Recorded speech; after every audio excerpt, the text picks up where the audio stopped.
Hello, Canon EOS photographer Randall and Rueff here. Today is Monday, September the 17th, 2012 AD.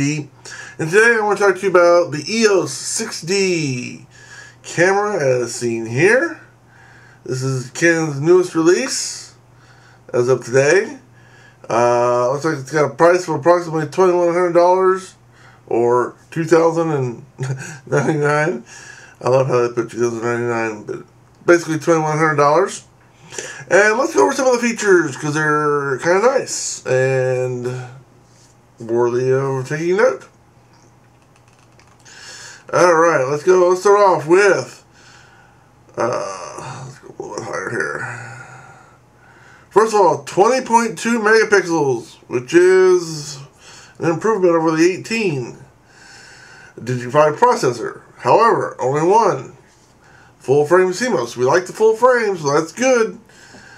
ISO up to ISO 25,600 on photography and 12,800 on video.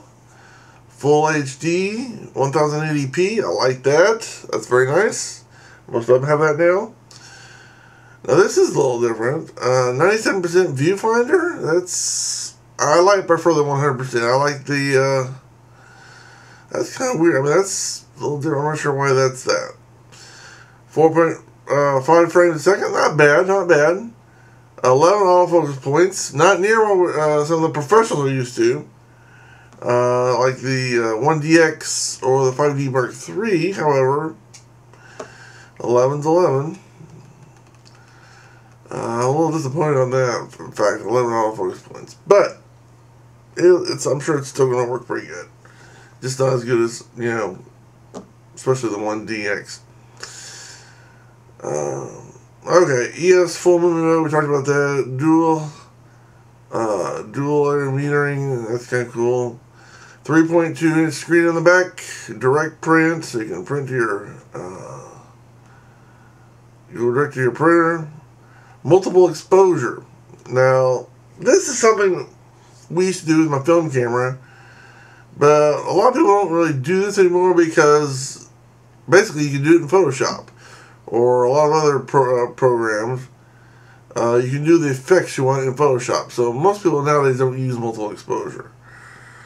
High dynamic range, which is good. Comparative playback, aspect ratios. Now that's different. I kind of like it. Now, this is an idea I thought that should have been around for some time, is the aspect ratio. For example, you have a 16:9, the square, and the 4:3, which is like the TV.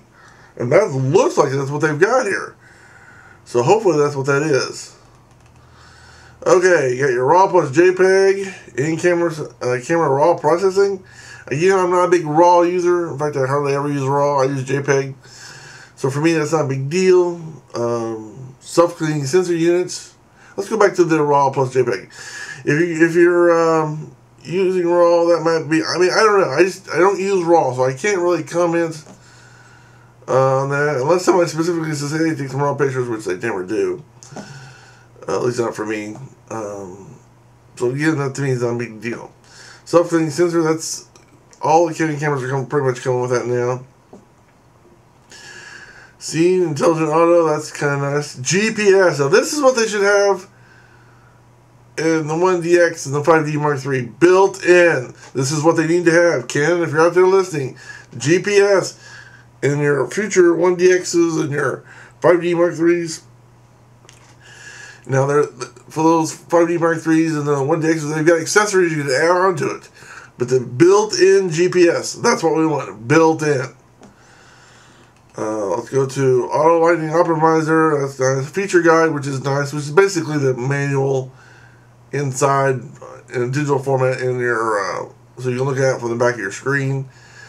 Basic functions, that's good. EF lenses, we know that.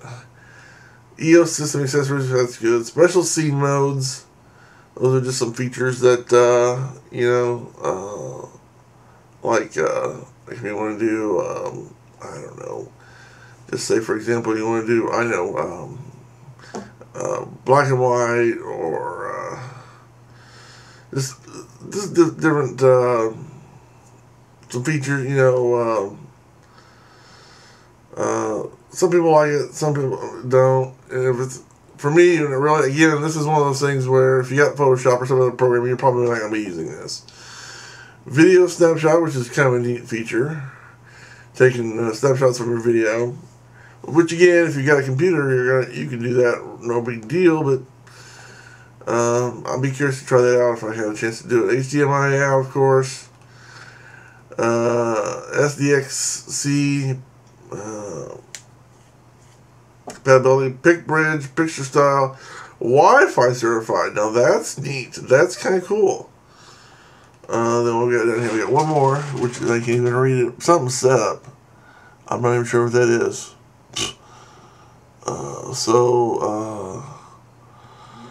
Some new features, especially the Wi-Fi certified, especially the GPS. The GPS, that's a good one. So you can geotag your pictures, Wi-Fi, and the third thing I really like again is this aspect ratio. Now if that is what I think it is, and again that's their 4:3 or 3:4, however you want to say it, for your TV. Like if you're doing a square video, or 16:9, which is your widescreen, or just a square picture, that's what that looks like, and that's what I've been thinking they need to have for a long time. So I'm hoping that's what that is. I mean, it looks, obviously to me that's what it would be, but we'll find out when you guys get it coming out. So 20.2 megapixels at 4.5 frames is probably what most people are interested in. They're interested in the 20.2 megapixels and the 4.5 frames per second, which is pretty nice. I mean, obviously it's on 1DX, but again, a lot of people don't need the 1DX speed. You know what I'm saying? I know, I don't. For the majority of my stuff, unless you're doing some sports stuff, you really don't need it. 4.5 frames is plenty. Again, I was hoping for a higher resolution, but 20.2 megapixels isn't bad. So, without having actually been able to touch one, there is my overview of the Canon EOS, standing for Electrical Optical System 6D. Estimated retail price of $2,099, or well, I'd say just $2,100 plus tax. So I hope that's a little helpful insight, and if you're interested, that's has the features you want and is within your price range, this could be the camera for you. So until next time, I'm Canon EOS photographer, Randall, saying thanks for watching. Have a good day, and may God bless you. Bye.